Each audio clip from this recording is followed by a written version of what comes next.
Hey foodies! Since I showed you how to make the patties, I'm going to be showing you how to make the cocoa bread Roma's kitchen style.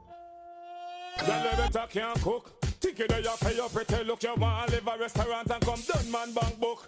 Cook, recipe book. I'm using 2 cups of all-purpose flour because I just need 4 regular sized cocoa breads. Next to this, I'm going to be adding in a half teaspoon of salt. Then I'm going to go in with 2 teaspoons of dry active yeast. Now for this yeast, you can just add it directly to your flour mixture. You don't need to add water to it to activate it. That's why this is the best yeast for you to use to make your cocoa bread.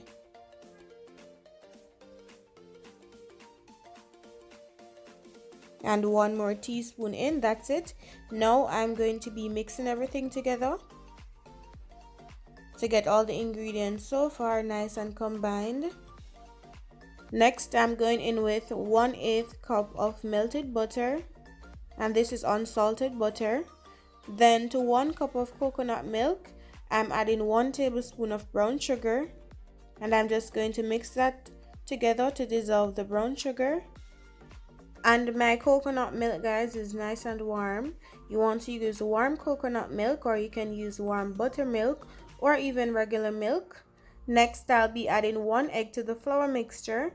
Then I'm going to use my spatula to move everything together while I add the mixture of coconut milk and brown sugar to this, a little at a time.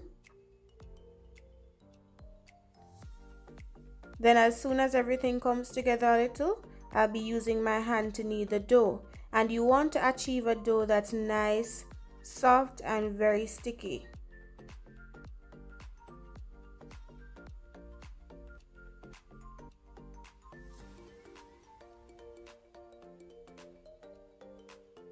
Alright, just a few minutes later, my dough is nice, soft, sticky, and ready.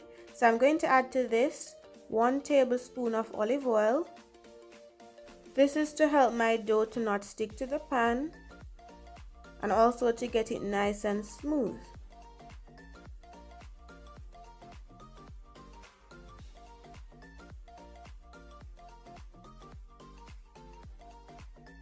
So you want to cover your dough with some cling wrap, or you want to use a damp tablecloth, and you just want to rest this in a warm place for 1 hour or until it rises. About that time it has doubled in size, and see it's not sticking to the container, and the dough is still nice and soft.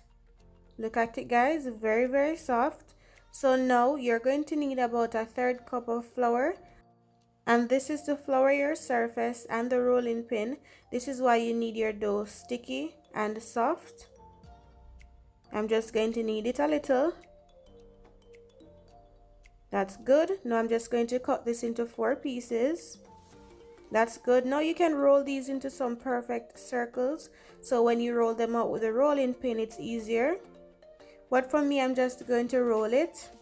Just roll it out until it's very flat, just about 1/2 centimeter thick, because once you bake these and leave them to cool, they're going to get big.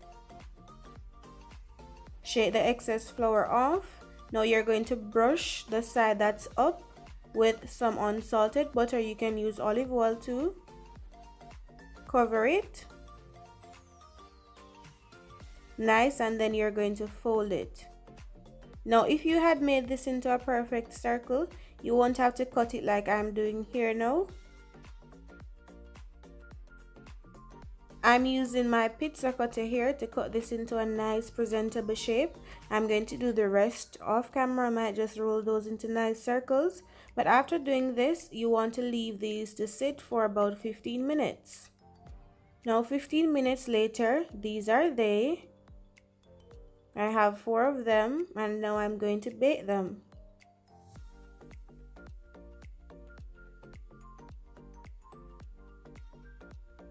So I'm going to line them on my tray,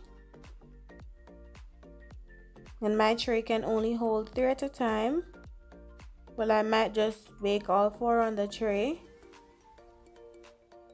but we're only going to bake these for 25 to 30 minutes at 350 degrees. You want to get them nice and have that little brown color on the outside, but not too dark. And before I add them in the oven, the preheated oven, I'm brushing them here with some buttermilk. You can also use your coconut milk. And the buttermilk will give it a little flakiness on the outside, but not too much.